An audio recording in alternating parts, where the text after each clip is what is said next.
Alright, it's going. Alright, Chris, welcome back. So I'm thinking, because we had so much success with the last time that we hung out and did this kind of thing where we're just talking about video games, that this could be a recurring, like, Joe Rogan style, kind of Joe Rogan and his guests. Joe Rogan kind of keeps the flow of the conversation, has the talking points, and just needs intelligent people that he can bounce his fucking brain off of. And that's the idea. So we gotta come up with like a name for this series, but I'm thinking it just came to me as I was like starting the video. I was like, because we hate the word reseller, right? Because it's got such a negative connotation to it. Negative connotations from collectors that want to just anytime they use that word, it's with negative afflictions attached to it. Resellers.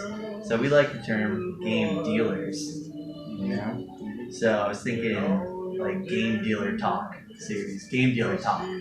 I could have GDTs with Devin P's, Cris, the homie Cris, Dylan Ford, you know. There's a laundry list of game dealers, resellers that would be fun to talk to because like you got your niche. Yeah, everybody's got their little area they try to expand. Talking points be damned, dude. I actually want to like introduce Chris Meyer, like the collector, Chris Meyer. You have a background in coins, right? That was the first thing that you collected. Yeah, collected and sold. I worked at a coin shop for like almost 5 years too, like a real coin shop. So you might have to speak up. Yeah, it might be too quiet. So coin knowledge. Yep. Coming off of coin knowledge, and you pretty much took the same like formulas and principles of coin collecting, and you've had a similar vision applied to video games, right? Yep. Video games are kind of like, would you say, is like an infancy form of coin collecting? Oh yeah, yeah. I mean, it's a collectible, just like coins, just like comics and all that other stuff. Everyone likes to. I like to think of it like coins, but you know, a lot of people are comparing video games to comics. So. One of the talking points I have, I actually wrote it last when we talked about whenever it is WATA. You know, I'm gonna bring up. Oh yeah, there's lots. This hat's gonna be this. I don't want to ruin the sound. But I've noticed WATA is all about their comic book industry and coins, right? And that. Yeah, they're really liking to talk about comics, but the big thing, I mean, we'll talk about it when we get into the discussion. But, I mean, if an NGC or a PCGS were doing video game grading, like, yeah, that'd be cool. Because, you know, NGC, which is one of the big coin graders, they have they have CGC, which is like the comic grading authority, basically. Well, isn't that what WATA is? Aren't they like an offshoot of CGC? They're totally own brand. They're just one of the guys that I guess founded WATA. He used to, like, work for CGC. Are we talking about Mark? Yeah, Mark has. For sure. Hey Mark, we'll watch this. Anything with WATA in the title. I'll throw WATA in the title. Hey Mark, I know I don't go watch it. Dude, let's start off with that. Yeah, let's just talking point orders. They don't need to be in order. Jump straight to WATA. Did you see in the warehouse group chat? Did you see Frank? I did see that. Okay. So yeah, I messaged in there a little bit. So to the world now. The homie Chris and I are in the Tampa Bay area. That's where WATA headquarters is, essentially, right? Like Bradenton, Florida, or something. I guess. I know Mark has surprised. All the big coin dealers are in Florida.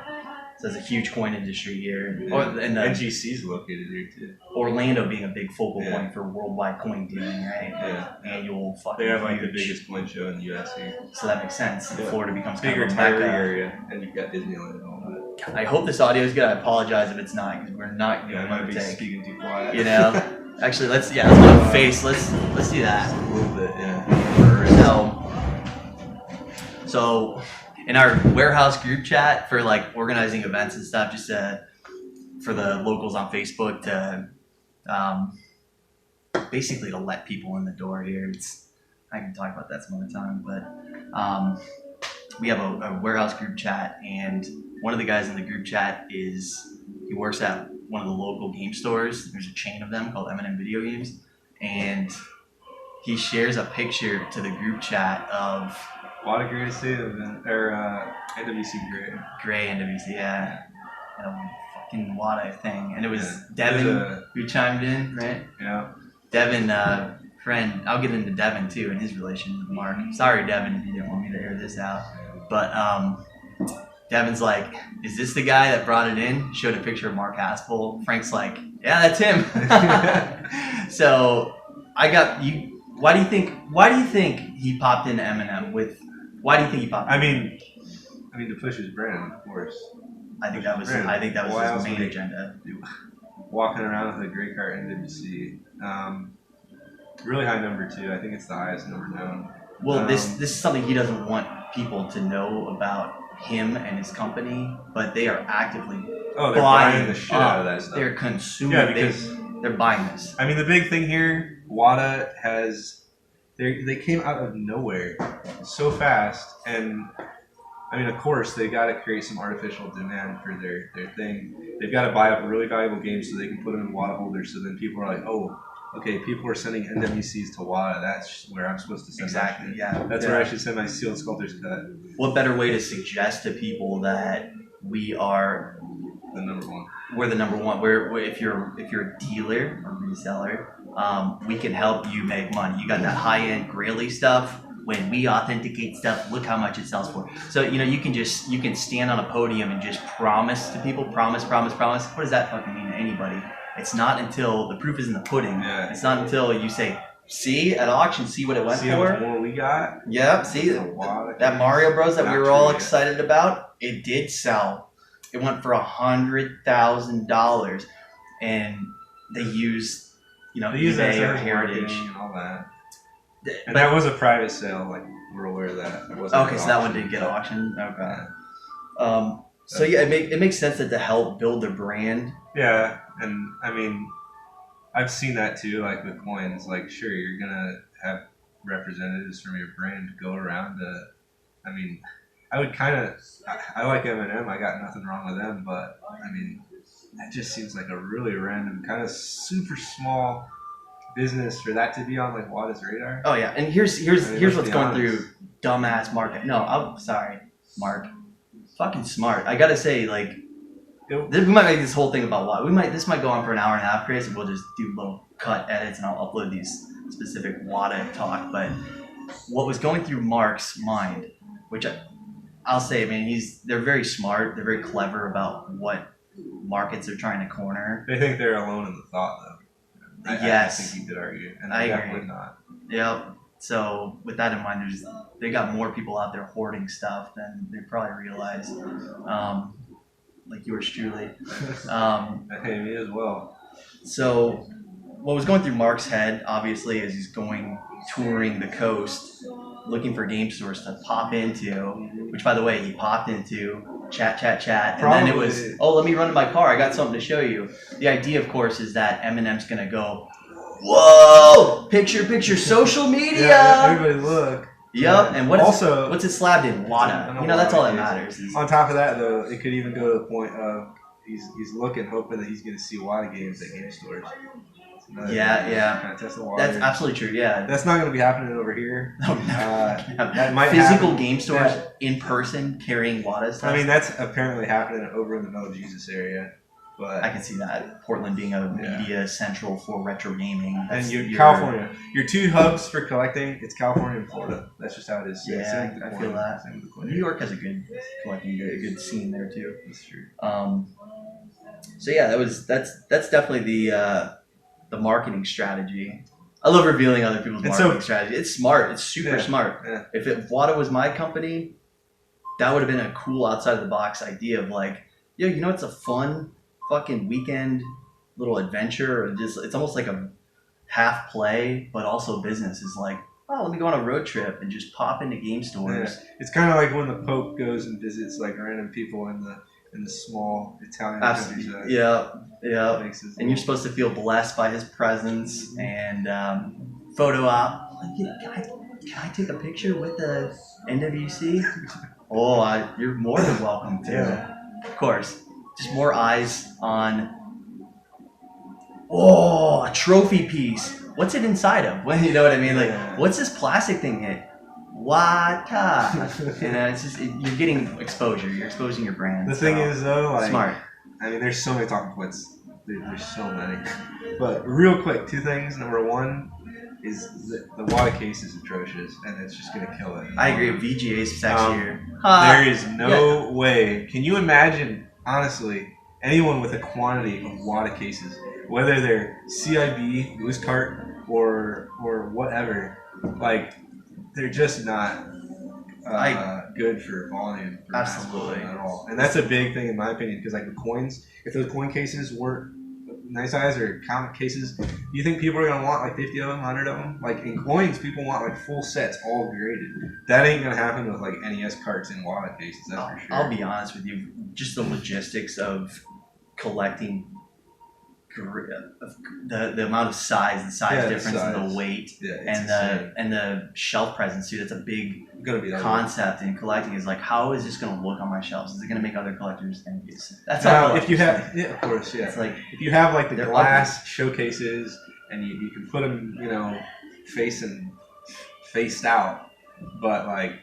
That's just again logistics is like what do you have, the last gamers like gaming mansion essentially, where it's like you have all this room to front face everything. Because I agree, like front facing your WATA graded Samson, WATA graded this, fuck your full set NES, and I just for continuity's sake graded all the heavy dogs. Why not grade the rest of them? Have a full set, because I did cherry pick John Hancock style. I upgraded everything. I'm really proud of my full set CIB NES.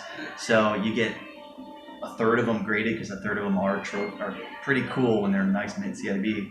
You might as well full set. So now logistically, like they're gonna look fucking awful on their spines. Oh, true. Yeah. So you want a front face. What's that look like? A front facing full set NES? No one's got the space for that. They really don't. Space and it would be ugly. And even if you weren't front facing them, dude, how are you gonna store those? Like, it's gonna be a nightmare. It really is. They should have gone. Honestly, the VGA case is really good because you can still spine that stuff out. I'm not saying that the VGA case is perfect at all, but I mean at least it's a little more space aware. I've got a macro conclusion. Conclusion that is my take on fucking grading and video game collecting as a hobby. A lot of people are of the opinion that they're meant to be played. Grading is so stupid. There's a lot of people that are super embracing it. I like what Mark and his little buddy, that's what I'm just going to call you, little buddy of Mark. You know what I'm talking about. The dude that looks like he's 19. He looks like you. Yeah, Dennis Kahn, I think is his name. He's like he's probably my age. Yeah. He's the founder of WATA, and I'm calling him a shrimp. He's, what was I just getting into? Him and Mark. You like what him and Mark are saying about? I don't like anything about the Lotus. I liked what they were saying when they were introducing WATA to the masses in, I think, a Brett Weiss article. I think it was a Brett Weiss written article where there were some quotes. I read some quotes from Mark Haspel saying things like, WATA's objective is to instill confidence in the retro video game market. As we're talking confidence. We're talking about investment confidence. That's a big term in the coin business. Confidence, buyer confidence. It's funny. All these terms that you're more familiar with are just being introduced into video games, and I'm just like, I've been here 20 years. The thing is, like with coins, we're talking about the counterfeiting of rare coins is incredible. Like we're talking like faking platinum coins with real platinum, like getting the original dyes and like making them to where they're practically like indistinguishable. High tech shit to detect. When you got coins that are hundreds of, and this is another big topic. There's so many coins. The top like 250 auctions are all over $1 million. I'm pretty sure. Like, there's so much value. $10,000 coins, you're pretty much not going to get you anything. With video games, $10,000 video game is approaching like god tier.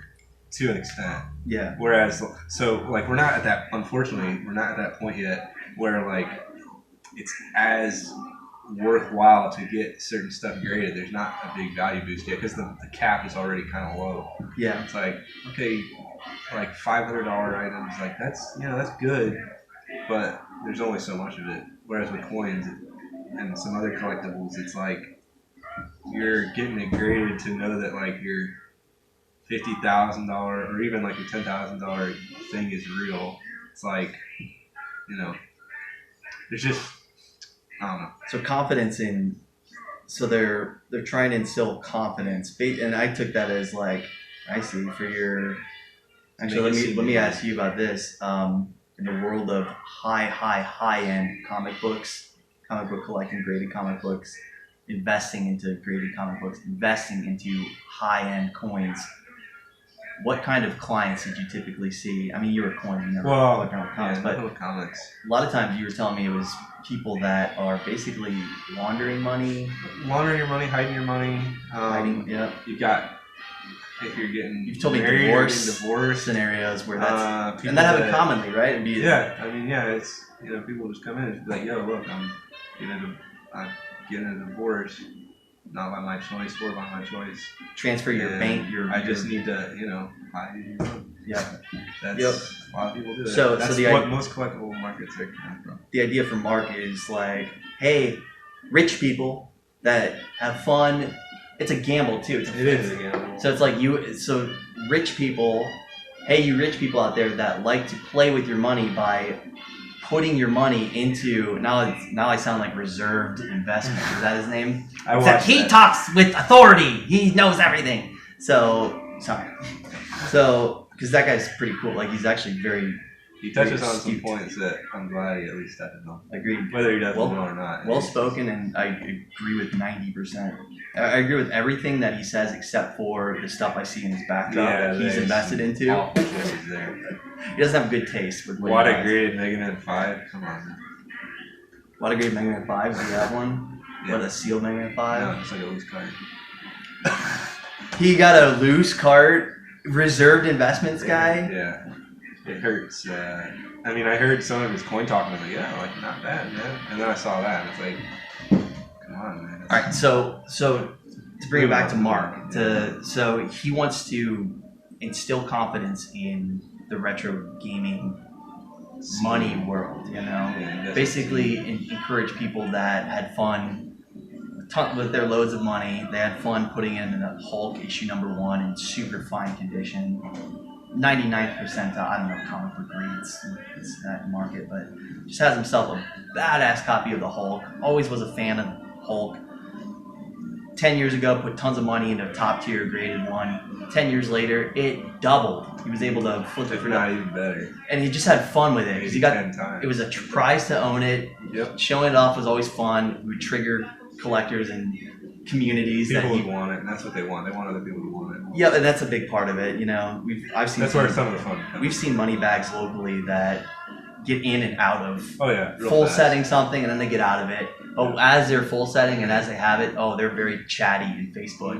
They're very chatty in the and then they dump it. And they just get rid of it. And they don't lose any money because it's amazing. This stuff is just pretty valuable. It holds its value. So that's kind of the agenda of WATA, and foolish of me to try to tear WATA down if they're injecting tons of money into their own marketing. Let them do the work for us. That's a good way of putting it. They're doing the work for me. I've got tons of my investments here in the warehouse, and it's already made money off of them. So if they're fighting to increase the confidence in investors to get into high-end video games, well, it just sucks that I've sold off most of my high-end shit. I'm in all that weird mid-tier stuff. But so I did like hearing that.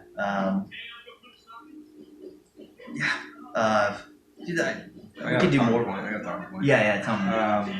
On the topic of, I know we touched on it just a bit earlier, WATA, they have been actively buying stuff. We know this for absolute fact. They're hunting down stuff really aggressively, trying to buy stuff to put into their holders or to do whatever they're doing it with, auctioning on Heritage with their weird, whatever kind of business deal they have with the people at Heritage.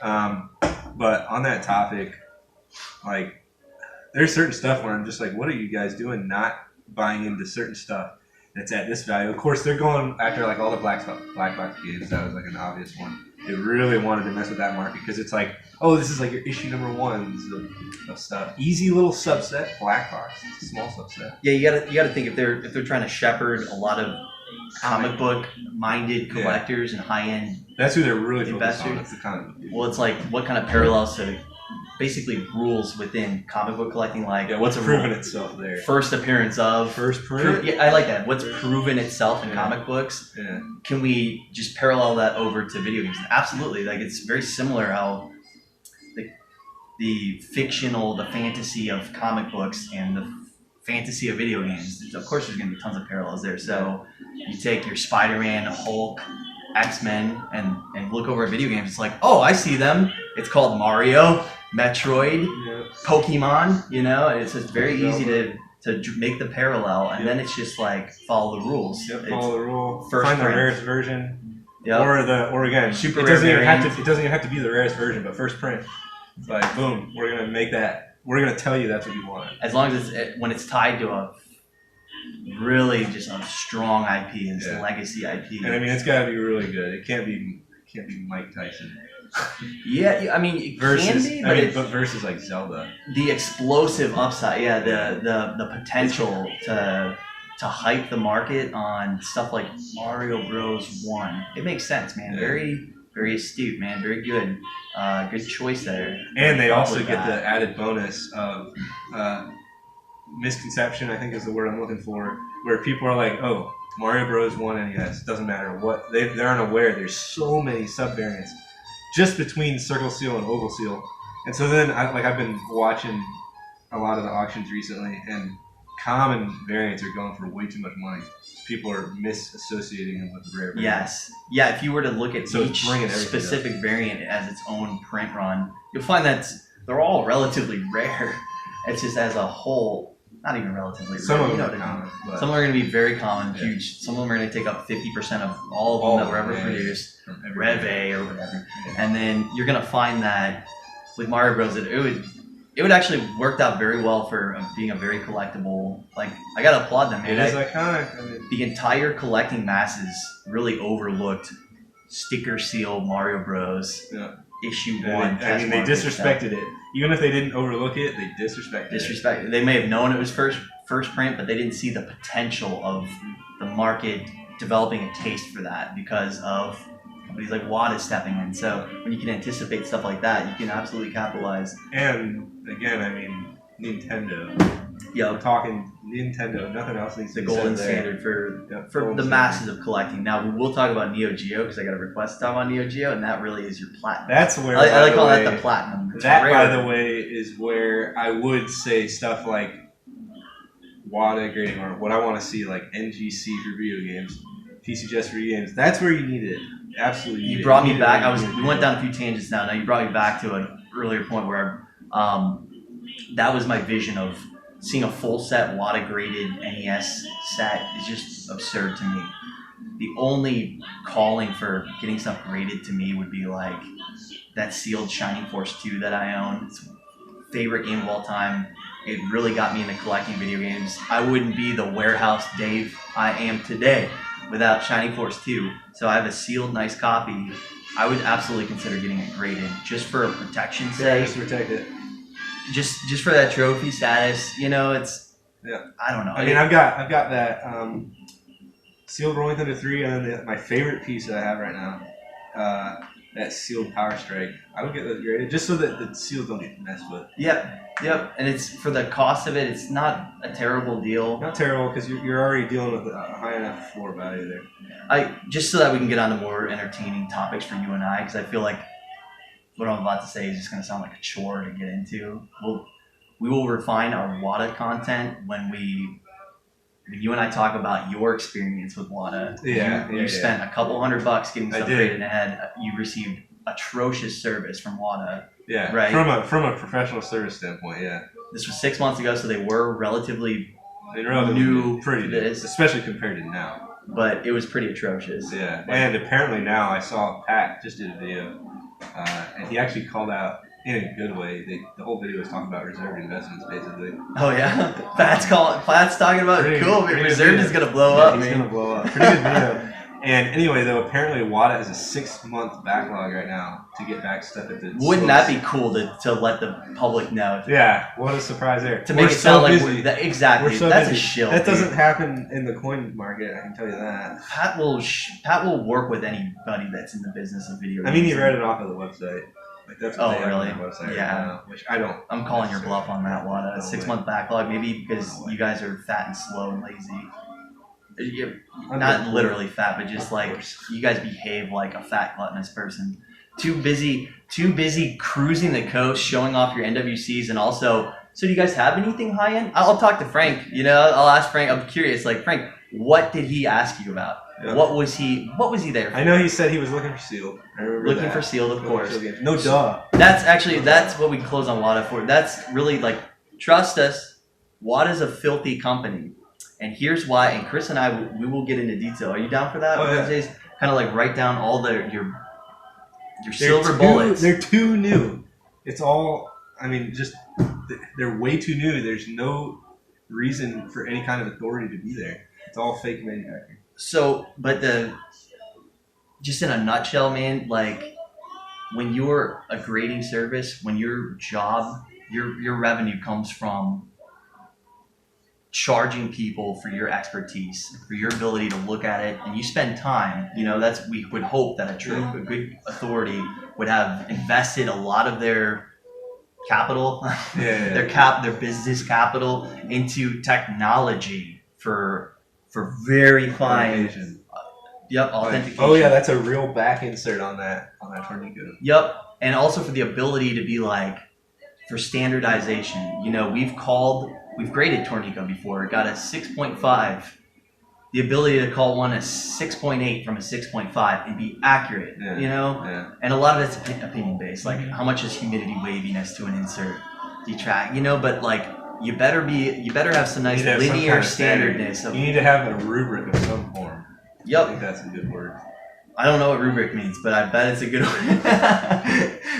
Exactly. It's the idea that like if two copies of a game looked identical, but they both had waviness, humidity waviness, a very typical thing, and they have two different grades, the masses better all agree that the one that had the superior grade had less waviness. You know what I mean? So standardization. So all of what I'm describing here is a very legitimate professional grading service. And they're putting all their resources into doing the best job possible at grading your game, your product in general, whatever they may be grading. Huge conflict of interest for a grading company to be investing heavily into new old stock video games. The same shit that they're grading. Yeah, they're investing. They're grading. Of course they're going to grade. Now, I do understand the point that we talked about earlier, that to introduce your brand, you need to have stuff that's.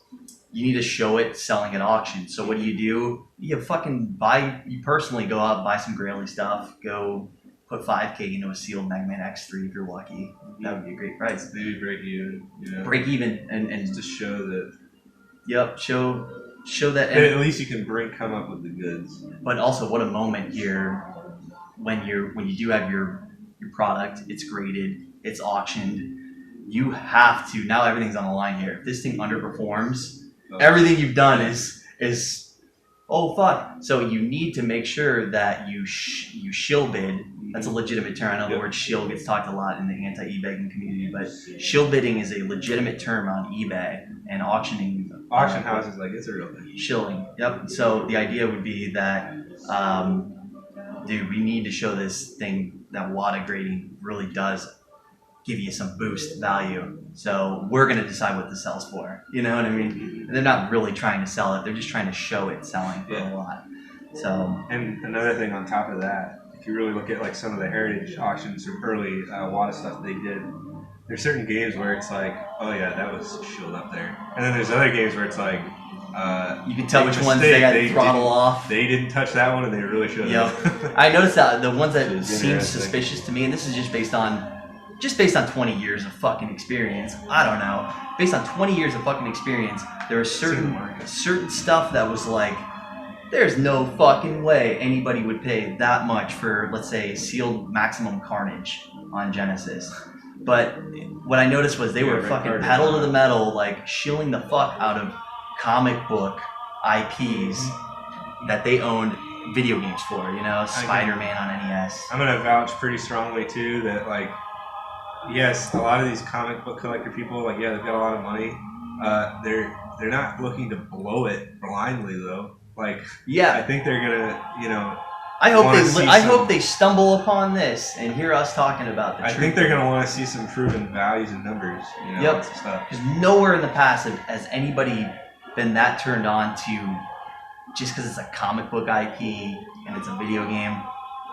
Man, video game collectors are a different breed. We're completely different breed, and again, it all comes down to, in the algorithm, like we want rarity, we want rare stuff, and we want it to be rare in any form. Not, just if it's really rare, sealed versus not sealed, that's nice too. But the rarer it can be in the most commonly found form, the better. And like a lot of these, again, you take some of your Genesis, Marvel, comic stuff, it's like stuff is not valuable. It's not, unless it's, and this will be my closer on WATA. I just want to double down on the WATA's evil. Proof of that is, why the fuck are they investing so heavily into, in one case, from our friend Devin, UCF Video Games, bought a sealed 6-pack of Mega Man 64. You don't need 6 unless you're planning on manipulating where are those the market. Going to go? They've got to go somewhere. Yep. They're going somewhere, and I'm sure that they didn't just buy that for no reason. It's not like they bought those at auction. They're planning on making a return on their investment with selling the item. When you're a grading service, huge conflict of interest. You can't have both. They don't do that in coins. You're not allowed to It's actually illegal. I'm not sure if it's legally. It will. I had a friend that worked at NGC, and like, you will get fired if there's any kind of like, hey, we found you doing business selling, coins on your own. We trusted you as an authority for placing grades on the coins. You cannot dabble in selling of coins. They're really strict about it. And that makes sense because those companies, NGC, PCGS, they're worth millions of dollars. Yes, and think maybe about, even $1 billion. To use the words of Mark Haspel, investor confidence. Investors aren't going to have confidence if they see that the same authority is dabbling. Yep. And again, WATA, if you guys are watching, you're getting too silly. You gotta stop with all the like the Pawn Stars stuff and all that garbage. Oh, I forgot about that. Stop doing that. It's too apparent. Listen to Reserved Investments. Listen to us. Way too obvious. We fucking see through it.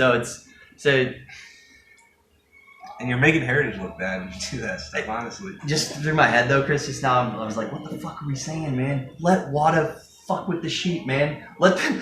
Well, what we're saying. Let them fuck the market up because you and I have already made a few thousand off of WATA type shit. We're also saying it because we want a real, service, aka NGC PCGS. Get in here, put your millions and millions. People are already gonna have confidence in your mother brand. Yeah, they don't need to show. That's what we need WATA to go away, and we need the real. That's why we're talking. I would love for WATA to bring more deep pockets to the. It would help me. Yeah. It would help all collect too. Also, really quick, for those people that are anti-video game inflation, they're anti-market going up. They don't like that. They don't want to get priced out. It's because they don't want to get priced out, but they refuse to look at the positive consequence, which is everything you own is on the up. Mm-hmm. Everything you ever bought and were thrifty about in the past, you've got tons of value in your collection now. So I think of collectors that are super adamant about saying this hobby's terrible. They hate the hobby. You hate the hobby. You've been in it for 15 years. Your collection is baller. It's quintupled in value. So I don't know. I just completely disagree with that. Sorry, that was a tangent about collectors that hate. Another quick tangent. Prices, WATA, if you guys are gonna continue to, buy up like sealed 6-packs of games, I'm listening. Maybe you should buy up games like $400 sealed Power Strike that have just been sitting on eBay. $400 for sealed Power Strike, dude. That should be a Heritage auction, like $5,000 item. That's called market disrespect. Based on how other items have been selling. That's a term that you and I like to use a lot. Local area, we kind of got people turned on to that. Is disrespected market on certain stuff where it's an absolute fact. Just stuff that people aren't paying for. It's so damn rare. Never sells because it never surfaces, and nobody wants to be the first guy to pay the new bar, the most it's ever sold for. Yeah. And so stuff will just sit around being disrespected, and it's funny how the want will build for it until eventually it cracks, and then it just pops off. Yeah. And so, anyways, what's our WATA talk, man? I want to go into more detail in the future. Do another one. Yep. Get our real silver bullets to take them out, because you have proof of. I hope you kept some of that, emails, and I mean, we don't gotta get into too much detail with it. But there's your personal experience with WATA. I would love to share to the internet. You know.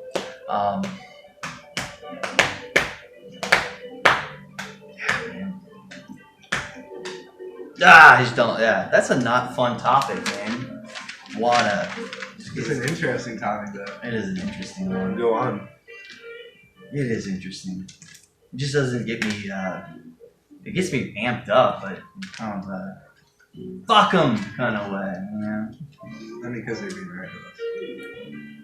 Now, my next topic is one that I'm much more passionate about. I'm much more excited for and happy about. Somebody in the community, his name is Jeffrey Veda, said he liked the content where you and I were talking video games before. He's like, man, I would like to hear you talk to other video game sellers more about stuff. And I was like, dude, I love talking about video games to other dealers, talking about the market. What's a topic? And he's like, I don't know, man. Neo Geo. I think he was referring to AES, American Neo Geo home console collecting. And I was like, okay, I'll talk about Neo Geo. But I want to expand upon that because you and I both know very little about Neo Geo. I don't know much about AES. I really don't. But I want to explain why Neo Geo is so few people really understand Neo Geo, and it's because it's truly fucking crazy rare. It always has been, and It is the number one. I'll tell you from experience, because you weren't video game focused back in 2001 on the collector market. Oh no. You were still sucking on mama's titties. Maybe not. You're older than that. You're 5 years younger than me? I'm 25 right now. 29. Yeah, you're 9. Yeah, you weren't interested in video games. Just being playing. playing. Yeah. So, back in 2001, that was when I first started analyzing markets and stuff, deciding what I wanted to focus on. And it was Sega CD at first and Sega Genesis. And back in 2001, Neo Geo stuff was damn near unobtainable. It was relative to trending prices now, which I don't know at all because there's no money to be. I'm priced out. You know what I mean? Like it's a waste for me to even get savvy with Neo Geo because I'm not going to come across it. Yeah. Everybody owns it, knows it's money, and so it is what it is. It's your early 1800s silver dollars shit where it's just like that's for you fucking crazy rich people, and it's gonna stay crazy expensive because there's so few of it was ever produced. And it was so expensive when it came out. Like and you're not gonna find Neo Geo AES games at the garage sale because the people that got them know that they spent like $600. They all knew. They all were just buying. It was they were just people ahead of the time. Really rare shit. Like print run wise. Insanely low. It's like you got to think like they were willing to drop in the 90s a couple $100 for a fucking video game. Shitload of money. The inflation, you know.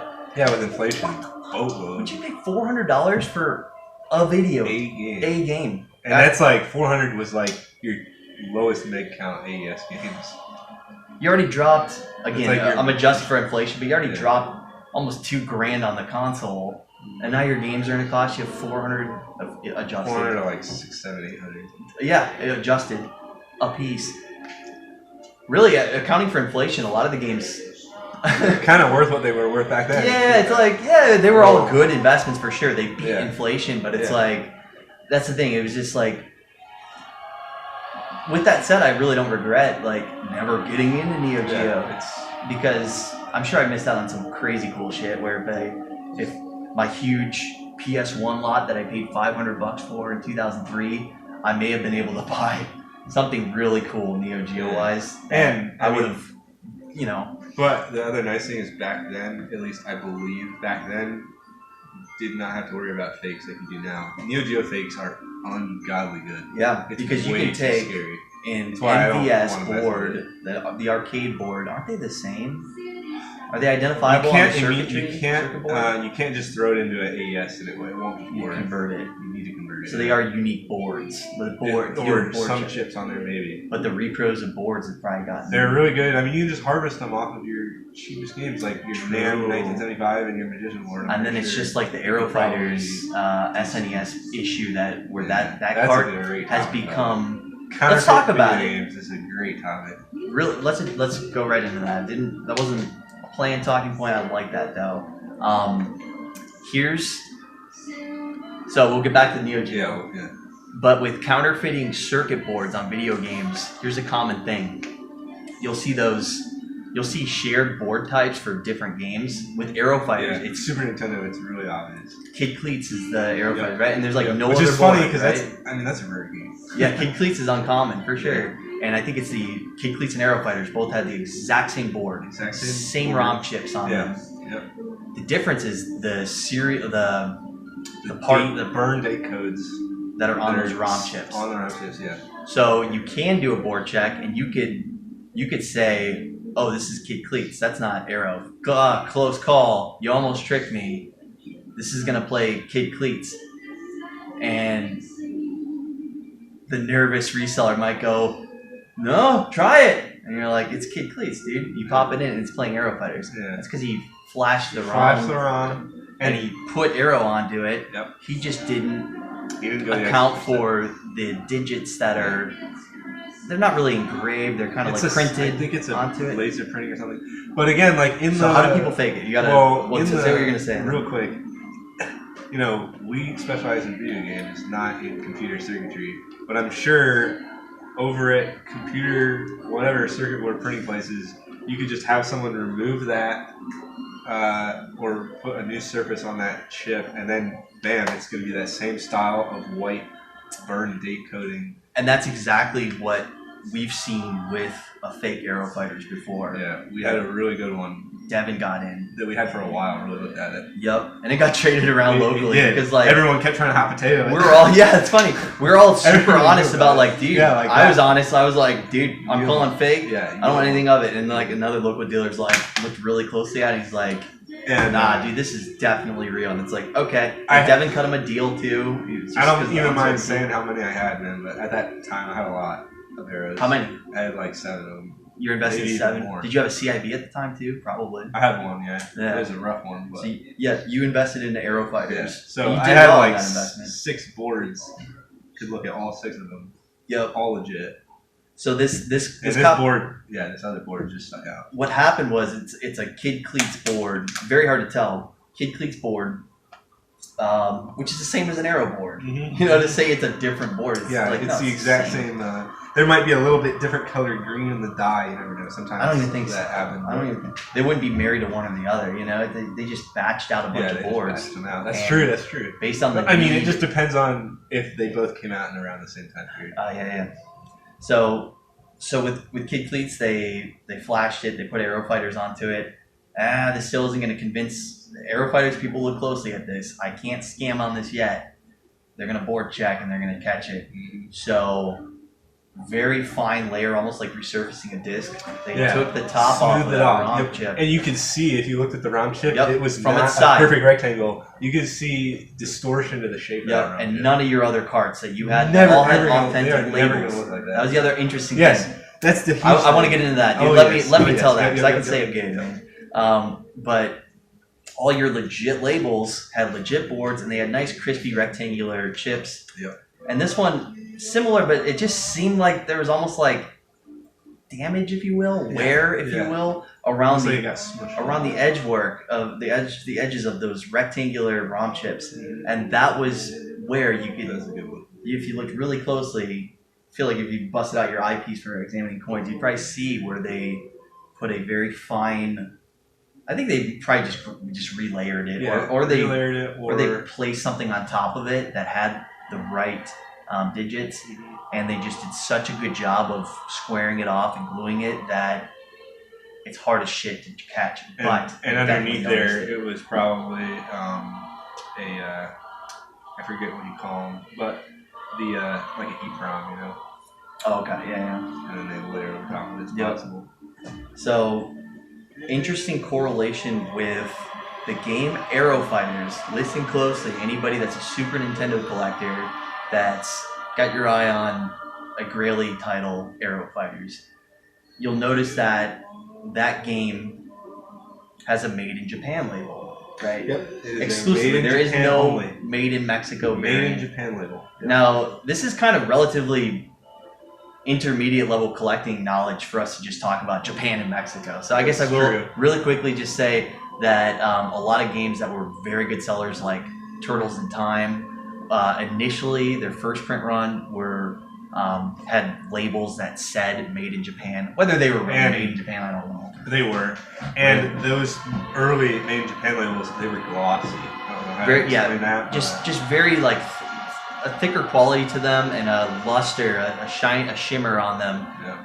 A laminate, a laminate that like actually you can remove it. It yeah. can split from the I've seen label. it. It's a nice, crispy, plasticky laminate that really it allowed like the cart to get beat, and it would just show a lot of dings. Yeah, but so if you have a beat up cart, get really ripped. you can keep your full artwork. You just have see where we're going a lot of dings and stuff into it. Yeah. Now, Made in Mexico would be like so. Turtles in Time. Eventually, years later, they wanted to print.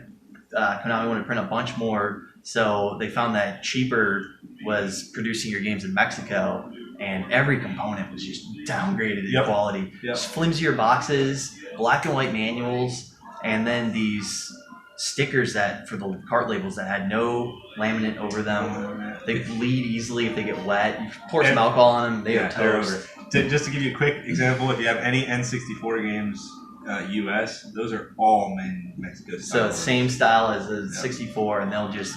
You ever try to clean a little bit of poop off of a Mario 64 using alcohol on a cloth? You would just watercolor that label. Yeah. So Made in Japan, higher quality. Yeah. You did see where I was going with this. So Aero Fighters is exclusively a Made in Japan label. There's absolutely, especially for how fucking rare it is, and just how snuck out there.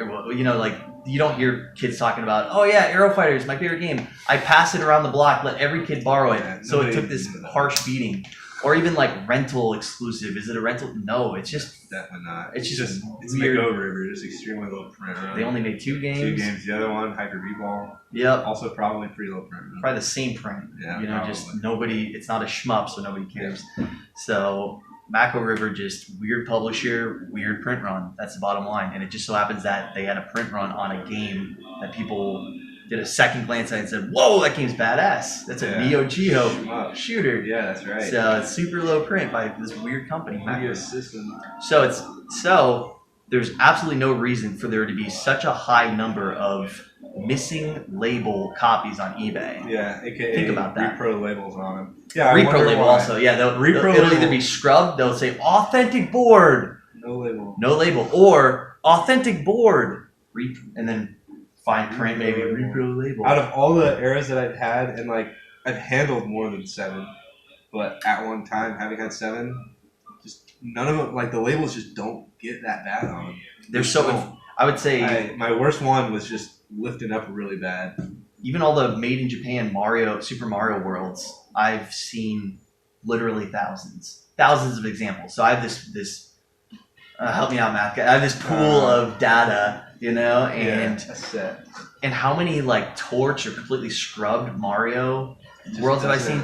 I would say less than 1%. Yeah, it just doesn't happen to that label. It's so hard to get it to tear. Glossy Japan label just doesn't do that. You have to really hate your label and decide to remove. Yeah, the you rest have to it. It has to be an artificial kind of damage that you're trying to impart on it. Yeah, you know, or like it's like your copy got wet, it got gross, and you're like.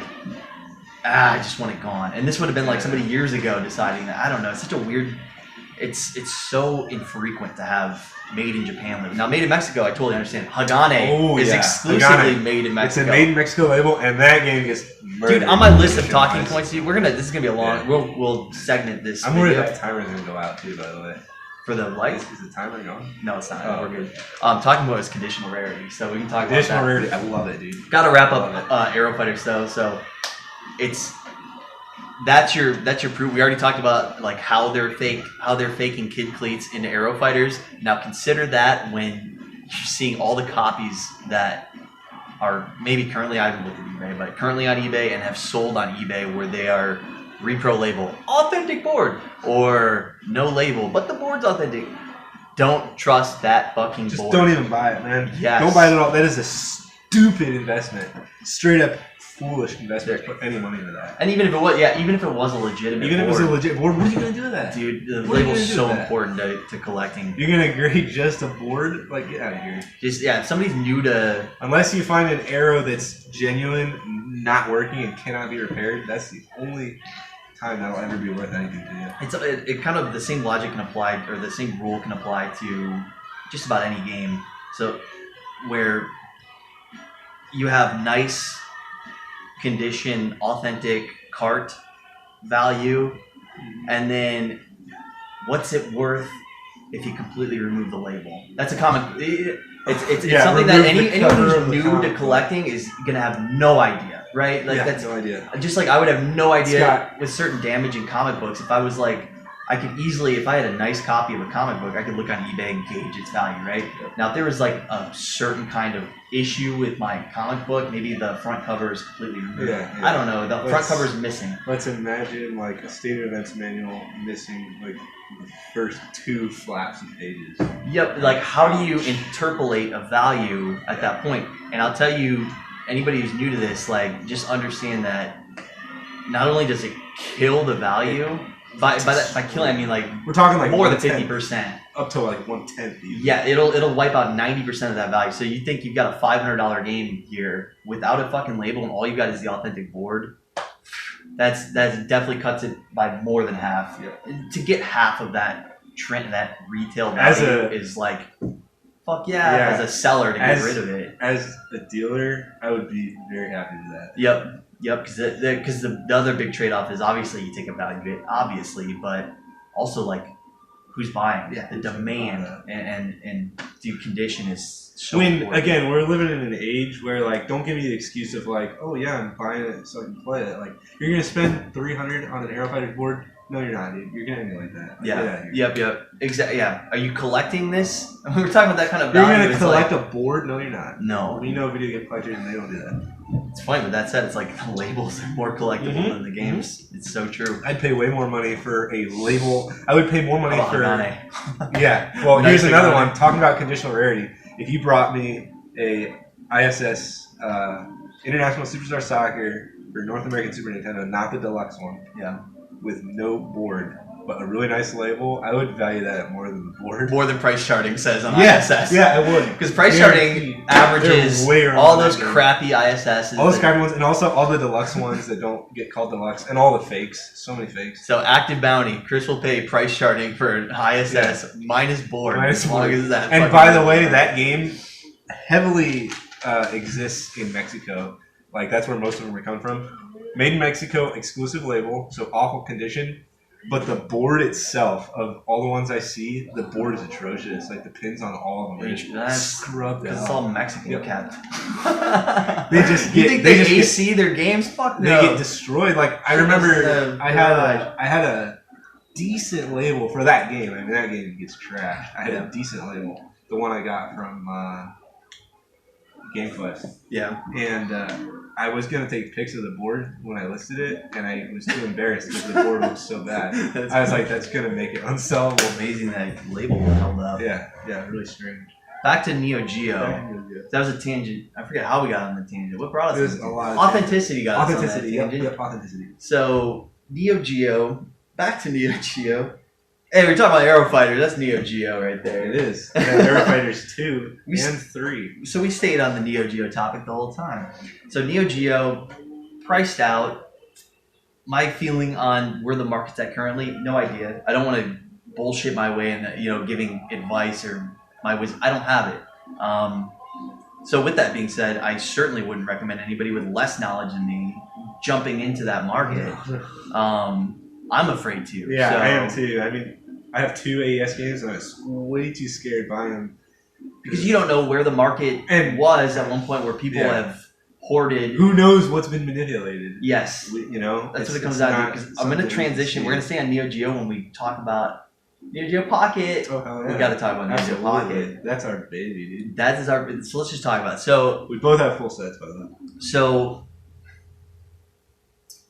I can segue that beautifully. So Nintendo is your bread and butter, if you will, of video game brands of high demand. It's if we're talking about maybe talking call about metals, it a Rolex, I guess. To keep it even simpler than that. Nintendo is gold. I love this analogy of rare earth metals because there's a couple parallels here where to gold, where it's like gold. Neo Geo's platinum, by the way. Yes, of course. Relative to platinum, gold's much more common. However, there's so much more interest in investing into gold, gold Rolexes, gold everything. Egyptians worship the aliens that gave us technology in the ancient times. No, I'm just kidding. Or am I? But the gold, Egyptians, gold, it's like fucking gold. Historically proven itself. Yep. You're going through, what you want. You want to put money into something that's ultra safe. Gold. Yeah. You're right about that.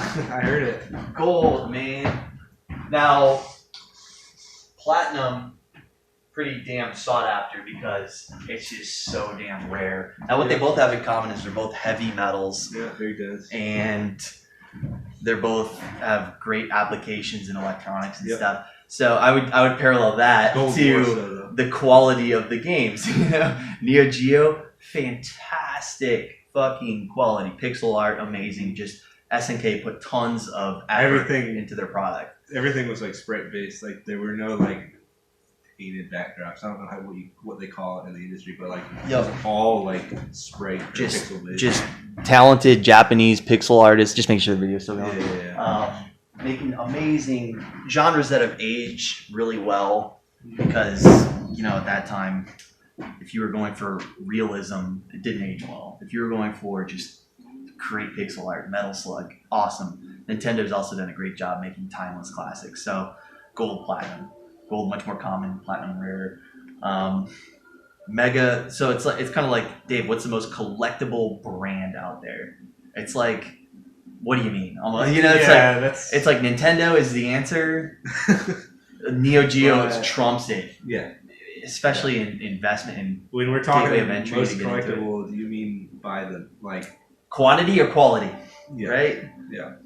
Where Nintendo's got a lot of quality, a lot of quantity out there. Yeah, you know what I mean. So so that's the deal with Neo Geo AES collecting is the market really got cornered by investors in the late 90s. As stuff was coming out in the early 2000s, right? The last couple titles were like 03. Yeah, that's came out. Crazy to think, man. They came out in 92, 91 or whatever, and 03, they're still making software for this hardware. That's fucking cool. And the capacity of these ROMs, right? It became like 700 meg. Yeah, like 750 meg. Oh, it's fucking like that.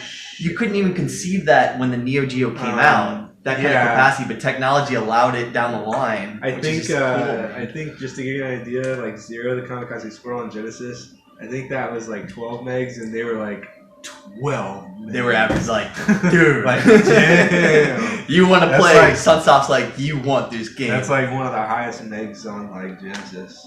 So like, fucking cool. It's cool. The whole story of Neo Geo is cool. It's collecting it is cool. It's just mega expensive to get into, and like you don't know. And just the counterfeiting is just when you buy something, if you are mindful of your investment of like, yes, you want to collect it, you want to collect from your heart and just collect what you love, but guess what? Neo Geo is going to cost you an arm and a leg. Don't be stupid and just love it so much that you'll pay anything for it. Do your homework, and I would say here's my tip. Maybe you can give your thoughts on this, but my tip, if I was wanting to buy into Neo Geo, is I would be digging through the internet for old forums, old discussions, right? Yeah. And almost like retrace the the footsteps of history of how the Neo Geo market has evolved. Trace it back as far as the internet can allow you. Yep. And I think you're that kind of person. You've done that, right? I don't want to forget. Yeah. Point number one, like in the coin collectibles market, they always talk about this. It's like, buy the book before you buy coins, any items, buy the books, do your research. do your freaking research on Neo Geo AES first, and also know what a real one looks like. Like, don't buy one and like, most people have never seen a real Neo Geo AES game. Like, you're gonna buy a fake, Yeah. and it's the first one you're gonna see. How are you gonna know that's my fake? absolute first step if I won the lottery and all of a sudden I wanted to get into Neo Geo would be Pay some dude that knows that's been in it forever, like 20 grand, to be like, teach me everything you know. I would first search for it to see if somebody with a ton of respect in the Neo Geo world has done a very, very good educational tutorial on, if I felt like I got schooled up pretty good without paying anybody to educate me, you know what I mean? But like, yeah, absolutely, like figure out authenticity, like figure that out. Because it's a huge deal. I mean, like, there's multiple games that are like over $10,000, and there's games where it's like, dude, there's like 5 or 6 of these. It's funny, at a certain value threshold though, you won't have to worry about fakes, I'm sure. Like Neo Geo AES games that are under $600. Yeah, they're just You ain't gonna find fakes. It'd be diminishing returns for a counterfeiter to make a put all the effort into 1-to-1 replica of that game. No, but if you're trying to get into Metal Slug 1, Metal Slug 2, Metal Slug 1, Metal Slug 1 is NWC gold caliber. Even rare than it's that. just I guarantee the market's disrespected. Yeah, and because by that I mean it's because nobody's willing to sell their copy. No one's willing to sell it, and on top of that, the collector confidence is so low. One of the guys that I was friends with in the Neo Geo Pocket community, he bought a huge lot off of some dude, and there was Metal Slug 1 in there, and he showed it to like 6 experts, and they're like, dude, like, I think this is real. But like, no one can believe that. It's like when an 1804 silver dollar were to serve. It's like instantly you're like, all right, there's gonna, just so you know, man, you say you unearthed it in a habitat that seems like the wild. There's gonna be a 99% chance that that's a counterfeit. Yep. Just saying, right out of the gate, like. Kind of like this day and age, buying Pokemon games on Amazon or eBay. Like, you're going to get some fake shit. Yeah. Or GameStop. Yeah, GameStop. Just so many replicas have been out there. The thing, real quick. Yeah. I love the term the wild, because, like, it's 2019 and the wild is not, like, pretty much nothing exists in the wild anymore. Though that Master System lot from Garcia that I just picked up came true. from the wild. It was clearly original owner. Yeah, all original owner. That's true. And you can just tell it was all original owner. So that's when people say, like, came from the wild, like, you should be, that I feel like my opinion is at the same, that means that it came from an original owner. Original owner is what it should mean. Yeah. It shouldn't be equated that like wild means it was at a flea market, because like, dude, we could go set up at a flea market. That doesn't mean you found this game in the wild. You know what? No, typically when people use the wild, and I agree with this terminology, it's when like the seller didn't know what they had. You know? Yeah, that's a good definition. That's a good definition. You know? Yeah. So, but that's the best, the combination of like seller didn't know what they had, and they were the original owner. I was like yard selling, and I asked, "What else you got?" They went into the attic, popped the lid. It smelled like 20 years old, you know, and it's just gonna be crisp in condition, like a time capsule. Happens so infrequently these days. But Neo Geo Pocket, dude, talk Neo Geo for a while, but we can't talk Neo Geo without talking Pocket. Because I got Cris into it a year ago. It was around this time last year. Actually, my first video that's on YouTube is GI Dave. Yep. I got in. I was closing the gap on my full set Neo Geo Pocket because I got in those casino games, and you've since mastered this market. This small set, 30 CIVs, North American. CIVs, that's it. 32 total. Plus 2, because 32 total. There's 2 games that came out that there are no known boxes manuals for. Yeah. Most likely never were produced. Just gonna be card only. I talked to one of the people I talked to was she worked for SNK. Yeah, she's like guaranteed it. Like, there's none. Yeah, so we can rest assured that there's 30. They did do like some repros of them. Like, so that's if you ever see them on the internet, like those were like repros done. Yeah, like concept art. Maybe. Yeah. So Neo Geo Pocket let me tell my little story. I'll try to keep it under a minute. As a video game dealer, still going? Yep. Okay, cool. We'll see how this turns out. I've been making a video this long on my phone. Your phone's gonna explode. Yeah. I hope I got the capacity for all this. Edit it out. As a dealer of games, like when I just know I've picked up something that recent eBay sold. It's 25, 30, But you can't live in 35. And the game's called Biomotor Unitron. The year is called 2016. 2016 Biomotor Unitron CIB $30. So I've got my copy here, and I'm just like, in my heart, in my gut, in my brain, I'm like, I see 150, 200 fucking dollars. Yep. What a disgusting difference difference to your average Joe. They're not gonna accept that. It's so when we use the term disrespect, I'm like, this can't be real. This thing is so crazy uncommon. The set is so small. It's so tempting. It's the only reason why there's not more collectors of it is they don't have enough Neo Geo Pocket colors out there. Yeah, the hardware. people just don't know what it is. Fortunately, they're region free, and they are getting imported en masse. Boatloads from Japan coming out. They're coming to America. They're coming out with this new handheld also. Yep. I forget what it's called. Mega SG now. It's by the people that do the Mega SG. So it's going to play Neo Geo Pocket games. So there's more. There was always a bottleneck, a gateway of entry to get into Neo Geo Pocket with hardware, and it's just a matter of time before collectors finally get themselves a Neo Geo Pocket Color, and then from there, the library is such, it's so easy to just look on Wikipedia, look at the full library list, and you'll see that there's like 10 pretty much must-haves. Like, you gotta get yourself Sonic Pocket, you gotta get yourself the 2 Metal Slugs, you gotta get yourself Match the Millennium, better get yourself Card Fighters Clash, best fucking game. So you start getting your must-haves out of the way, and you realize, and then you're like, I'm halfway done. I'm halfway to a full set. It can't be. I'm gonna have this done in no time. Yep.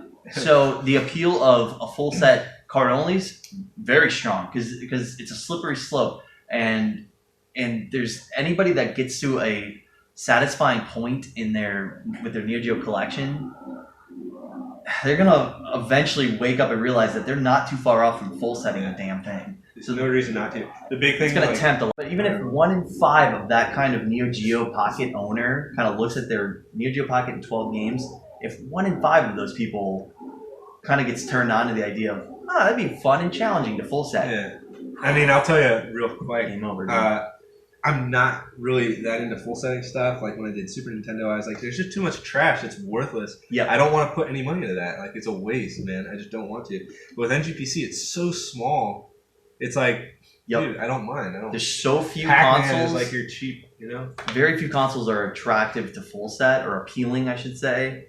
Man, that's a good topic. That's a tangent. That goes into the. It's like if it's small and easy to full set, absolutely. Like, somebody's gonna get themselves a system and get a couple games, and they're gonna be almost there. That brings the floor up. It does. It makes every single last piece of it. And we've seen it. Honestly, in the past year. But real quick, going back to being like halfway done to full set, you would be surprised how long it takes you to get that other half. Yeah, because it took me 1 year to do CIB full set. Yeah, and you were like willing to. And I was searching. You're like, I will pay fucking retail. A day. I will set a new bar trying to buy Puyo Pop. I paid. I remember I paid $200 for Magical Drop Pocket, which was not the hardest one to get, but it just. Like, that's what I had to pay to get it. Happy to pay what it's been going for the past couple years. And people were like, overpaid. And it's like, okay. And then I sold one for like $400. 400. Yeah. See, and that's... Prices have blown up. We can get into our tactics with selling it as we're collecting it, too. Because, like, we've talked about the stepping stone concept, or the staircase concept of... When a market is so disrespected and has so much upside, it takes a new record sale to allow growth, you know. And we're talking about stuff that is like not on eBay. It's so rare. A lot of this stuff is not on eBay. And again, like, just to give you an idea here, I search it like 30 times a day, every single day for a year. Is like how seriously I've been like. Keeping tabs on. And it's the same old stuff that does surface, and it doesn't surface. There's certain stuff that literally will take like 4 straight months to surface. That's crazy. That's crazy. So, and then when it surfaces, it sells, and everybody price matches. They don't know what to sell it for because there's no competition. We call that name your own price, or NIOP, It's a NIOP. It's a name your own price kind of item. There's no other people with magical drop pocket CIB on eBay. There's not even a cart. What am I going to put on this? Well, the sky's the limit. You put $1,000 on it, it's probably not going to sell. Yeah. Put 500 on it. Everyone in the Neo Geo Pocket community would be like, that ain't gonna sell. It's funny how it will. But then it will. Dude, will. Again, not to like, I'm not trying to brag or get into pricing stuff, but Evolution, man, definitely not the rarest. Not to get too off topic, Yeah. but not the rarest UK game for Neo Geo Pocket. Yeah. But I remember they were going. NGPC nerds will love this video, by the way. Yeah, we'll have to share that to the. They will. To the group. Going for like 300, and I bought a few of them. I bought quite a few. You're invested in Evolution.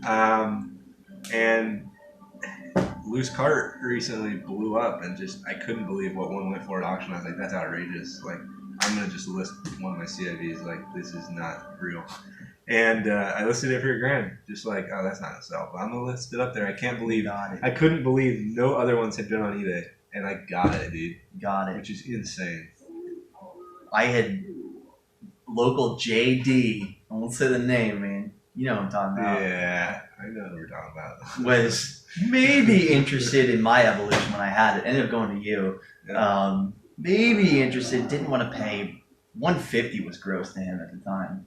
Just a couple of years ago, man. But the truth is, like, he was your average guy in the NGPC community. Isn't that funny that the community of NGPC is mostly people that are still in acquisition mode? Yes. I don't even trust the people that say, like, I'm just a few off from full setting. Like, there's a lot of people that are hoarding duplicates and still in buying mode. I'm full set and I'm still in buying mode. Yep. We both full setted. And, like, if I get a good deal opportunity, if somebody's like, I got Metal Slug Second Mission CIB, Dave. You want it for 80? I'd be like, here's fucking 80. I will take that. So yeah, it's an investment, you know. Yep. And where the fuck am I going? JD. oh yeah, talking about so it's just funny how games like Magical Drop is a great example. That game is just like it doesn't surface very often. Almost every time it does. Buy it now 200, exactly 200, and then auction style 197, 192, 206. The next one to sell, buy it now 240. It's just like, and yet in between these times of them surfacing, 3 months will go by, none to be found. So when these people decide, well, I'm going to sell my collection, I'm going to sell Magical Drop Pocket. Well, there's none here. It's really name my own price, but I gotta be fair. Big mistake. Yeah. You don't gotta be fair. And real quick though, we keep talking about Magical Drop Pocket, but the reality is like that whole second half of the library is games that it's like, whoa, these are all like just as rare. Like we're talking rare, monster rare. Rare. You've got obviously Shanghai Mini. You've got your Puyo Pop. That game was. I'd say rarer than Magical Drop. Oh yeah, you got the casino. Both of those. All four of the casinos casino are probably they're all rarer than Magical Drop. Rarer than Magical Drop. Dude, another one. Tennis, dude. Another one. I'm amazed. My favorite. Puzzle Link 2. Holy shit! That game. I gotta remember that. I was trying to win one for auction, and it went for like 160. And I remember buying that game for like $30 last year. Now, by the way, so we're talking about Puzzle Link 2 CIB, went at auction 160. It's the kind of game that Loose Cart though, not worth shit. Okay, yeah. Loose Cart was sold in the blister packs. So, man, we'll have to go That's into another that topic. Neo Geo Pocket some other time yeah. about loose versus CIB. Yeah, it's not one to one. But instantly, dude, if it went for 160 at auction, I guarantee you it's the kind of rare that a Chris Meyer would throw it up on eBay for $450. I'm mad and be patient, and you would sell it. Yeah, I sold the Puzzle Link 2 like months ago for like $130. And I'm really mad now that I did that. Yeah. Because you're kind of realizing. I didn't appreciate the rarity. It's like, dude, this thing isn't surfacing more than twice a year. Yeah, CID. There's so much time like where just over 60% of the library will just be not on eBay CID at all. Yeah, I love library. which is crazy. So wrapping up Neo Geo, it's like, disrespected values in Neo Geo Pocket. That's really where you can have fun. If you've always wanted to have a little The corner of your child collection. of Neo Geo AS. Yeah, it's kind of cool. And I mean, they handheld really get collecting it. in general has really been on the up. Yeah. CIB Game Boy is Yep. roaring. It's starting to roar, and Yeah. there's still plenty of room for growth there, I feel. Yep. Because the rarity, because Yep. it boils down to rarity, man. And the other nice thing with these CIB handheld games, first of all, a lot of times the boxes are gone. And Yep. just like with Game Boy, Neo Geo Pocket Color, I mean, if you want to start to get picky, it's like, all right, now try to find a nice condition box Yeah. versus an ugly box. And it's like, once you get a minty box, you're like, oh, I want every one of them to look like that. Yup. And so then you start upgrading. Like, That's actually I upgraded my Magic. I'm gonna transition right into that conditional rarity Conditional written rarity. down. When does it matter? Beautiful question. Yeah, it's still going? Yep. Cool. We'll break it apart with Yeah, the in a little software. bit. Yeah. I just don't want it to die and us go on. Exactly. Yeah, I don't want to waste time. At some point, we should pause it and then restart it. Let's do that right now. Yeah. Good, just good in case, pause. because like if it died and the video couldn't be recovered. You're right. Yeah. Good call.